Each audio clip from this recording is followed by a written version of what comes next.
He pushed her away, holding her by her forearms, and hissed, "Lupita, I don't want to stay here. They don't want me here." "They don't want me either. Don't forget that I hit the gringo robber with the robber to help you." "That was a long time ago, down in Mexico. Lupita, you want a better mañana for us, don't you? For Mama and the others and for you and me? Don't you want that, Lupita? Don't you?" All at once, Salvador whirled around and smashed his fist against the door. Then he turned to face her, his eyes flashing.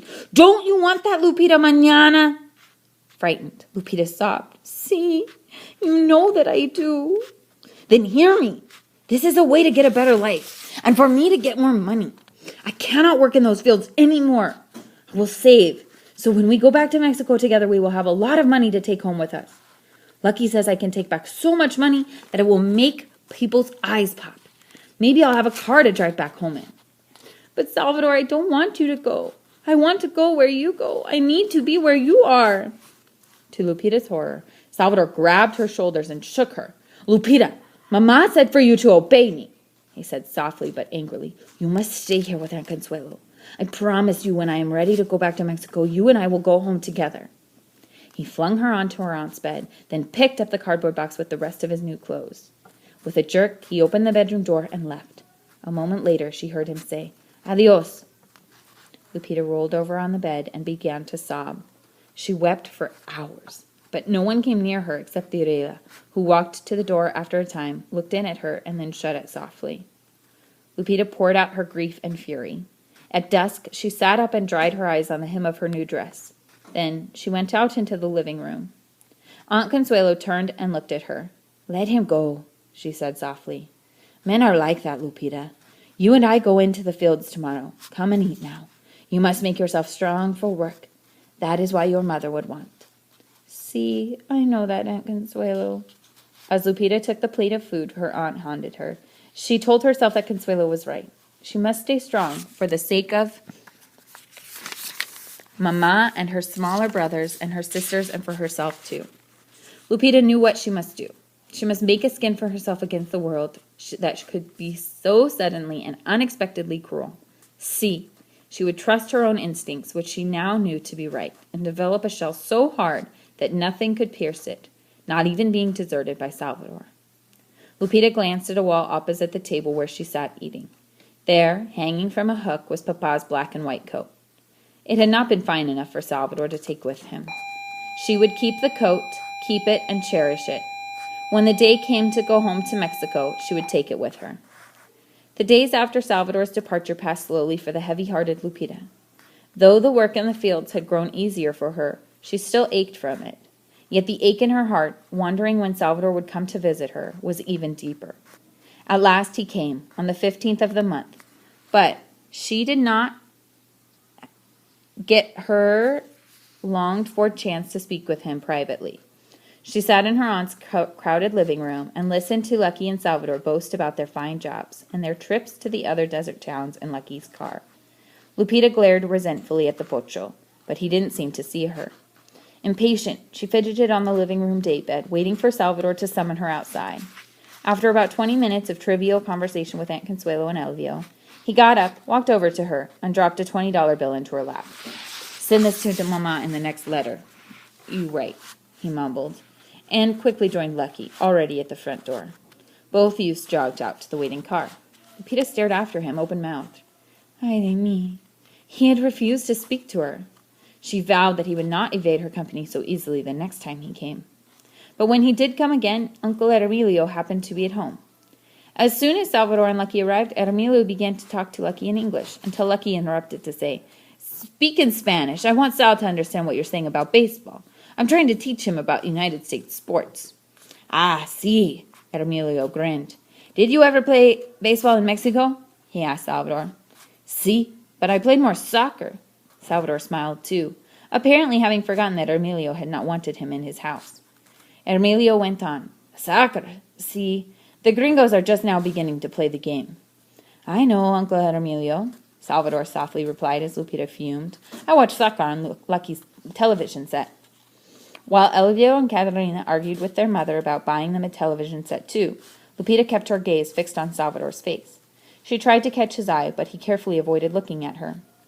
"Dios, How they all chattered of television and sports things she cared nothing about.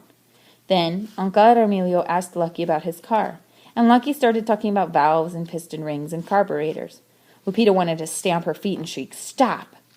Finally, Lucky said, "So I guess the car's all right for a while. I just put $60 worth of equipment in her and spent all day last Sunday working on her." He got up and stretched his arms. "Sal's got to get back to our place and change his clothes for work. We have to go." Salvador rose too, ready to leave. Lupita realized that he had never intended to speak to her at all. No, he could not do that. Lupita stood up and said firmly, "Salvador, I need to talk to you." He glanced at her out of the corner of his eyes, but didn't reply. Reaching into his pants pocket, he hauled out some crumpled bills and laid the money on the table. "This is for you to send to Mama for me. Adios, everybody." Salvador turned on his heel and went out the door, which Lucky was holding open. Aware that everyone was looking at her, Lupita walked woodenly to the table and picked up the money. There was a 10, a 5, and 2 $1 bills. Only $17. "How much is it?" asked Katerina curiously. "Is it $20 like the last time?" Ashamed that in spite of his good job Salvador had given her less than before, Lupita lied. "See, it is the same." After a week of harvesting carrots in early December, Lupita came home one afternoon and found a letter from her mother. Written by their priest, it was short, but still long enough to make Lupita content. Mama and all the others were in good health. She had received all the money Lupita had sent and was glad that her children were living with Consuelo and that both had work they liked. She had kept her maid's job and was saving money to repay the moneylender. She greatly missed Lupita and Salvador and prayed for their welfare. Lupita's brothers and sisters were looking each night for the special star they called Papa's, and she hoped Lupita and Salvador would always go with God. Not a word was written about Aunt Consuelo's letter, saying that her house was too crowded. Mama was very kind. She would never mention it in any letters she wrote to India. When Salvador again came with Lucky 2 days later, Lupita marched up to him and handed him the letter the moment he stepped through the door. He read it, then returned it to her, averting his eyes. "Mama is all right. I knew she would be." "Have you told her I am living with Lucky?" Lupita said loudly. "No, I will not write that to her, Salvador. It would worry her that you live with a stranger. If you want to tell her, you must write her yourself." Salvador said nothing. He reached into his shirt pocket and pulled out some folded cash. "Here, this is all I can send this time." Lupita unfolded the bills immediately. Only $13. Each time he brought less money. Why was this? "Ay de mi," she thought she knew. "A girl?" she asked, speaking more softly. "Have you forgotten Dorotea, Salvador?" Salvador's eyes met hers. "There are the girls, Pocha girls, prettier than Dorotea." So it was a girl, someone that she didn't know. A few minutes later, Salvador and Lucio said goodbye, and Elvio went outdoors with them. When he returned, he announced, "Mama, Salvador is thinking of buying himself a motorcycle. Lucky's found a second-hand one that he can buy cheap." Lupita felt like screaming. Mama was saving to pay the moneylender. She was working in the fields to help, and Salvador was thinking of buying a motorcycle? This is what came with his living of Lucky and the other pochos. Salvador's thoughts were on Indio and pleasure, not on Mexico, Mama, or his sister. "A motorcycle?" Lupita exploded, her fists clenched with rage. Aunt Consuelo looked up from braiding Catarina's hair. "See," she said matter-of-factly, "it is the way of men here. First a boy gets a bicycle, then he wants a motorcycle, and then an automobile. Emilio had an automobile for a while until he had an accident. He never got the money to buy another." "An accident?" Lupita felt stabbed to the heart by the word. Even if Salvador was not hurt badly enough to have to go to the hospital, an accident would surely bring the Gringo police, and after them La Migra. Ay de mi. Was there no end to her worries? The worries that Lucky Ruiz had brought into her life were with her day and night. Perhaps if she could talk with Lucky, she might be able to make him understand how she felt about Salvador. Perhaps she could make Lucky see the dangers in Salvador's having a motorcycle. She must find some way to talk with him. But how? One cool, damp mid-December day, on her way home from harvesting another field of carrots, Lupita, who as usual was thinking of Salvador, felt the motion of the truck change. Usually it ran noisily but smoothly. Now, however, it was jerking and jolting and rocking back and forth. A particularly hard jar sent her over onto her neighbor. When Lupita got up, she scooted to the side of the pickup to grab hold of the metal edge and look over the side of the road ahead. To her dismay, Senor Fidencio did not stop behind the stop sign at the corner. The truck went 10 feet beyond it, then came to a quivering halt. A driver coming through the intersection swerved his sedan sharply to keep from hitting the pickup. As he sped around the country road, he blew his angry past on his horn. Holding onto the truck's side, Lupita watched as they lurched to the next intersection. Luckily, it was empty, and Señor Fidencio did not stop at all, but crawled slowly through. "What is it? What is wrong with Fidencio? We just went through a traffic sign," cried one of the women. A man in the truck's rear said, "It is not Fidencio's fault. Hold on to something. The brakes must be gone. He cannot stop the car." Lupita caught her breath in fright as another of the women wailed, "What shall we do? Shall we jump out now?" She began to stand up. Get down, the man shouted, getting up to pull her down beside him. "Trust Fidencio. If you jump out, you will be sure to hurt yourself." "But what can we do, senor?" The woman was sobbing. "Shall we pound on the windows? Shall we tell him what is happening?" "No. Fidencio knows very well what is wrong. If you must do something, pray." "Pray, senora." While women began to murmur the Hail Mary, Lupita watched the man light a cigarette. His hand shook as he raised the match to it. Holding tight to the truck's side, he leaned over, looking worriedly at the road in front. Looking out, Lupita saw a red light ahead. Would it turn green before they reached the intersection? She said her Hail Mary too, and as she came to an end, the light changed to green and the truck went safely through. She turned and cried out to the man, "Where are we going?" "Fidencio will go to the garage where his grandson works. It is on this side of Indio, not far. Lucky's garage." In spite of her terror, Lupita felt excitement. Lucky would probably be there too.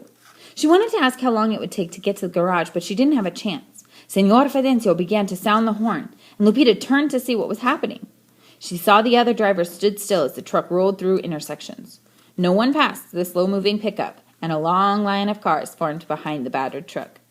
When Señor Fidencio reached the outskirts of Indio, he turned slowly onto a side street. In a few minutes, the pickup rolled through the wide-open door of a cavernous building made of large pink concrete blocks. Lupita held her breath. Would they hit something in the gloom here? She could see a number of cars, some up in the air or on gleaming steel poles, others over pits in the ground, and still others parked here and there. Would anyone guess that the pickup had bad brakes? Could it be stopped before it rammed into a wall? Men came running toward them, alerted by the honking horn. A big gringo shouted in English to Señor Fidencio, and at once the sound of the horn ceased. The man motioned to a barrier of tires piled up against a wall. Fidencio steered the truck in the direction until it bumped against the tires and stopped. They were safe. Lupita let out her breath in relief as the women in the back finished their prayers. Señor Fidencio got out of the cabin, loudly called, "Hola, Lucio!" At this call, the mechanics who had surrounded the truck walked off into the oil and gasoline-scented dimness, going back to their own work. Where was Lucky? Becoming more nervous, Lupita tried to rub the field dirt off her face with her jacket sleeve. Though she would still look like what she was, a farm worker, at least she would have a fairly clean face when she tried to talk to Lucky about Salvador. Lucky came toward them from the rear of the garage. He did not look so elegant here in a pair of grease-stained coveralls, but he walked in the same easy saunter. After talking to his grandfather, he motioned to the left side of the garage and walked off again. A moment later, Señor Fidencio came around to the back of the pickup. Consuelo was with him, looking relieved and wiping her forehead. Fidencio said softly, "Get down. My grandson says we will be here about 20 minutes. They will have to put the truck in the air so they can work on it. All of you must get out. It will not be safe for you inside." "Is La Migra here?" a woman asked in a frightened whisper. "No, it is not, señora. You could fall out and hurt yourself when they raise the truck. Do not concern yourself with La Migra. Come down, por favor. Hurry." Reassured, Lupita and the others left the truck and stood together in an uneasy group. Fidencio got back into the cab and steered while mechanics pushed the pickup over to the floor-level lifts. Lupita looked about for Lucky and saw him in a distance away, lifting the hood of another truck. He was alone. She had her chance. Leaving the group, Lupita went over and stood beside him. "How are you, Lucio?" she asked. He drew his head out from under the upraised hood to look at her, then at once went back to examining the car's engine. "How are you today, Lucio?" she repeated. "I am Salvador Torres' sister, Lupita. I've seen you at our Aunt Consuelo's house. I know how much my brother Salvador admires you. I want to tell you that I think you are a very good singer and a guitar player." Lucky merely grunted in reply.